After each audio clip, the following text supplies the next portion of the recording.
I've got to show you something that's really got to go down as one of the biggest own goals in political history. This is Joe Biden actually challenging Donald Trump to that debate that then destroyed his own election campaign. I mean, what misplaced arrogance. Donald Trump lost 2 debates to me in 2020. And since then, he hadn't shown up for debate. Now he's acting like he wants to debate me again. Well, make my day, pal. I'll even do it twice. So let's pick the dates, Donald. I hear you're free on Wednesdays. And, of course, he won't get 2 debates because he's already quit after the first disastrous one right from the start of that first debate with Trump. It was all over for Biden, who showed how confused he was.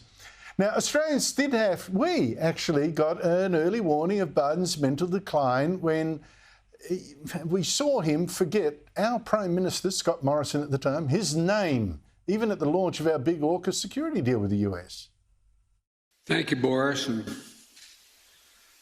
I want to thank that fellow down under. Thank you very much, pal. Appreciate it, Mr. Prime Minister. I've got to say, that said, that AUKUS deal, security deal with Biden, that's been huge for us, and put that down as a Biden legacy. Joining me, Michael Kroger, former Victorian Liberal President, Stephen Conroy, former Labor Senator. Look, before we get on to domestic politics, you're just back from a leadership dialogue. You were sitting there, all hell is breaking loose around you. What did you pick up? What goss? Well, look, give us some goss. Yeah, the main goss was the culmination was today. It was an orchestrated campaign by Clinton, by Obama, by the senior leadership to get him to go. Their polling showed that no matter what they did, how much they spent, and they spent $100 million between about January to April, they could not move the dial. The overwhelming sense from all Americans, no matter which party, was Joe Biden was too old. And they could not change that. So their rationale behind it, I was lucky enough to have a long night dinner with one of the operatives that was going around, all the senators and congressmen and women, saying, here's the polling, here's why you've got to come out. So in that list of 100, my friend had been going around seeing many of them to get them to come out to put the pressure on. And their view was Biden is 20% chance of a win. This is before the assassination attempt. Biden's 20%. We go to Kamala, it's about 45%. We've got to roll the dice. We're a chance. If she can be focused, if she can stay on those issues, talk about Project 25, talk about abortion, prosecute her case.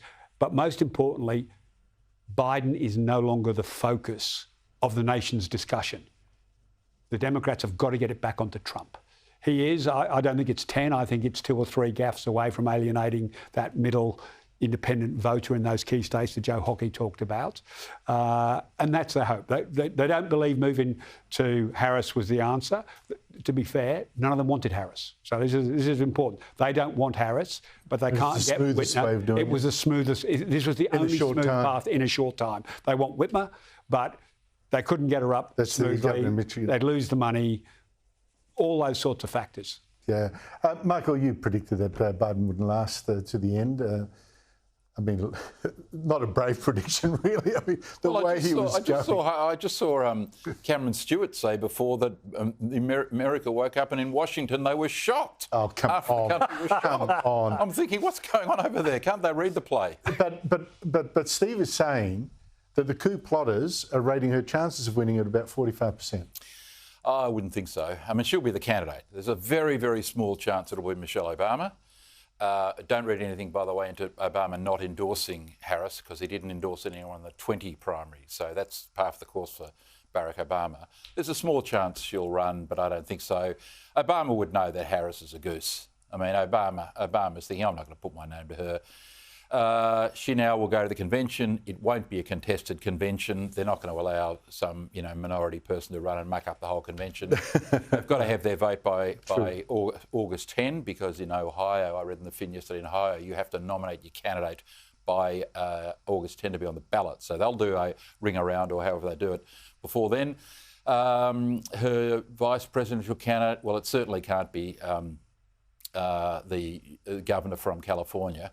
Newsom. Well, because she's from California, so it can't be him. It won't be Pete Buttigieg because that'll look too much Transport like a Secretary. well, it looks like a diversity ticket. But the other thing you can say is there's zero chance. People are talking about the 25th Amendment being invoked. There is zero chance of the 25th Amendment being invoked because that Get rid of requires that. the That's Vice where President. the President's declared mentally By incompetent. the Vice President and a majority of the Cabinet. So Harris would have to say that Joe Biden is incapable. She writes to the President of the Senate and the Speaker of the Wasn't going to happen. Is she going to do that? Of course not. It's rubbish. Now, this